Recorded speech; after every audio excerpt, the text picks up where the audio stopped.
SMT Nation, we back. We just got some big numbers out of Root Metrics. They did their national testing, they did their state testing, they did their metro testing. And we know exactly what the carriers are up to with their networks. Let's discuss that here in today's video.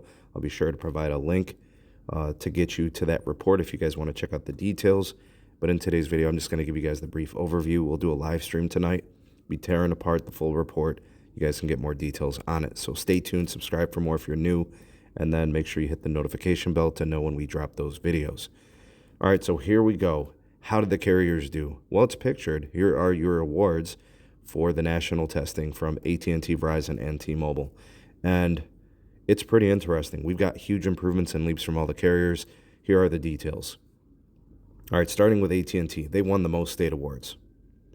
They do appear to still continue to be the dominant player on a national scale. 5 consecutive times, right? So about 2.5 to 3 years where they continue to dominate on a large scale. They're improving in metro areas. Looks like the C-band and the DoD piece really making a difference.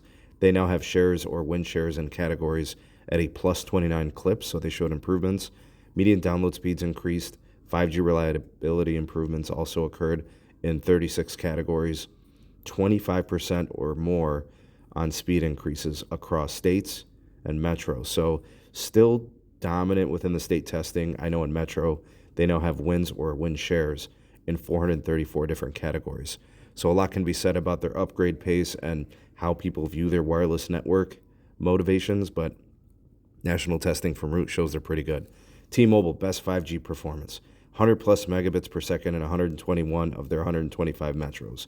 200 plus megabits per second in 112 of those markets. So a very fast network, and they actually improved their median download speeds by about 5 or 6%.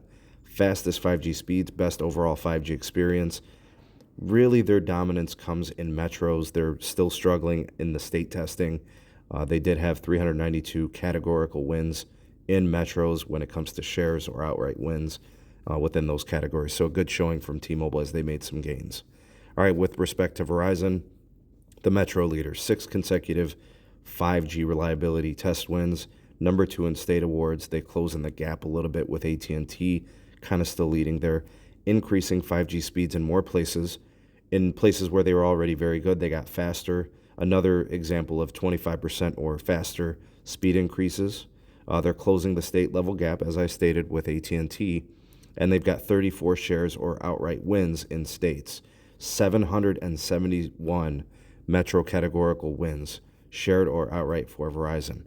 All right, and then the last piece to kind of mention, national speeds. T-Mobile came in at 250 megabits, Verizon at 112, AT&T at 109. Verizon and AT&T showing the most improvement when it comes to download speeds, but T-Mobile still ahead in national testing. All right, so what are my takeaways? How do I view this?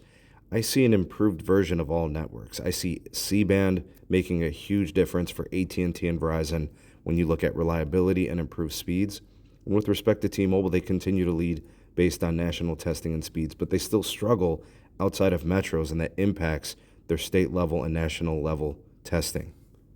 If you want to know more and be a part of the teardown when we take apart the whole report, go ahead and check out our content that we'll follow up with. It'll happen later on today on the podcast, and we'll be sure to make some clips so you guys can know what's going on there. But share with me your comments and opinions on how you take in all this data. You are the voice of the people, the SMT Nation. Let your voice be heard.